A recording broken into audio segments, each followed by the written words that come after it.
Hello बच्चों, प्रश्न देखते हैं। 4000।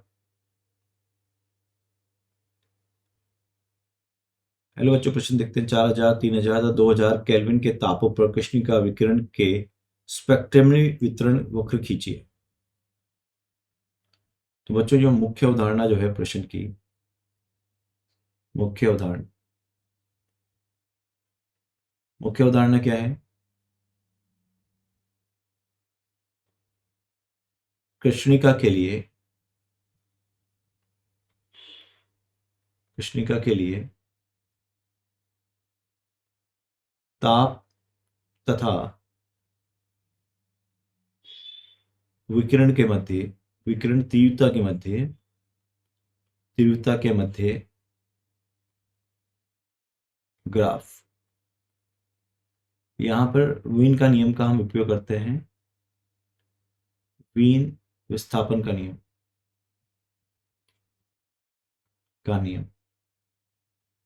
बच्चों, अगर अपन देखें तो मान लो ये कोई वस्तु है, आदर्श कृष्णिका वस्तु है।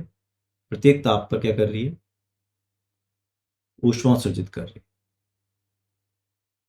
मान लो ये T1 ताप पर ऊष्मा उत्सर्जित कर रही है और उसमें कुछ ऐसी तरंग दैर्ध्य हैं बच्चों जो सर्वाधिक पाई जा रही है।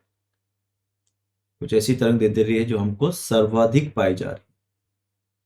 ठीक है, मान लो लाल रंग की या पीले रंग की, या हम इसको वायलेट भी बोल देते हैं, बैंगनी प्रकाश।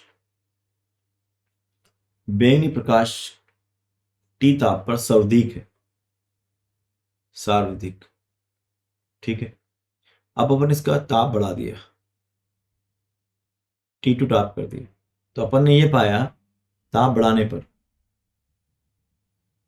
ये घटा दिया, ऐसे मानते हैं ताप को हमने घटा दिया। ताप घटाने पर जो अब तरंग दैर्ध्य उत्सर्जित हो रही है वो हरे रंग की हो रही है। हरे रंग की हो रही है।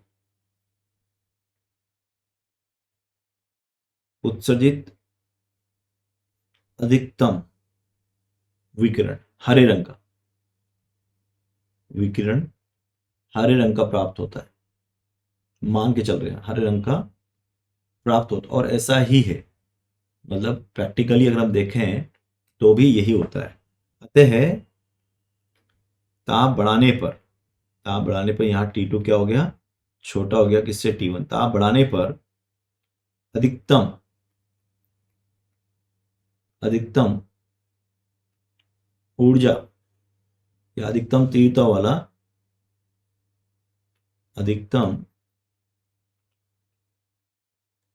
तीव्रता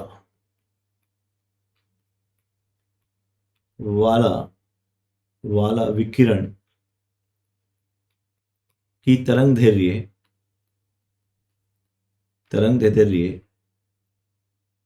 कम तरंग दैर्ध्य की तरफ कम तरंग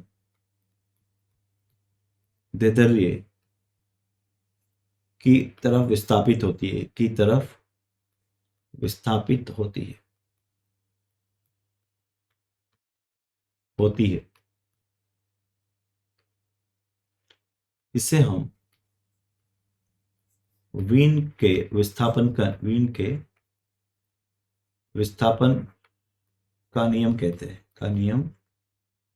कहते हैं। ठीक है बच्चों, तो अगर अपन अब अलग अलग वस्तु ले लें,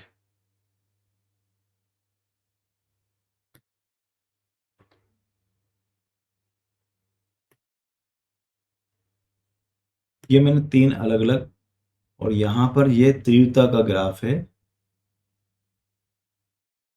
ये देखें आप, सर्वाधिक तीव्रता जो है यहां पर मान लेते हैं अपन कुछ λ1 है, यहां मान लेते हैं λ2 है, और यहां मान लेते हैं λ3 है। ठीक है ना? और ताप अपन कौन कौन सा दिया है वो ले लेते हैं, 4, 3 और 2। तो ये हो गया आपका 4000 केल्विन, ये हो गया 3000 केल्विन, और ये हो गया 2000 केल्विन। तो देख सकते हो बच्चों, मान लो जब हमारा ताप 2000 केल्विन था, तो ये वाला जो तरंग दे रही है, ये वाला तरंग दे रही है, ये इसकी इस ऊर्जा की तीव्रता सर्वाधिक थी। ठीक है, जब हमने ताप 3000 किया तो इस वाले तरंग दैर्ध्य की तीव्रता सर्वाधिक आई, और जब हमने 4000 किया, और आप देखें कि लैम्ब्डा 1 जो है वो छोटा है लैम्ब्डा 2 से, वो छोटा है लैम्ब्डा 3 से। और अगर आप देखें 4000 सबसे ज़्यादा है, फिर उसके बाद 3000 और फिर उसके बाद 2000। तो यहाँ से ये सिद्ध होता है कि लैम्ब्डा अधिकतम तीव्रता वाली व्युत्क्रमानुपाती होती है ताप के। इसी को हम वीन्स का नियम भी कहते हैं, और मैं आशा करता हूँ आपको समझ में आया होगा। और ये ग्राफ किसके बीच में भी देख लो, वर्सेस लैम्ब्डा, ई वर्सेस लैम्ब्डा। मैं आशा करता हूँ आपको समझ में आया होगा। धन्यवाद।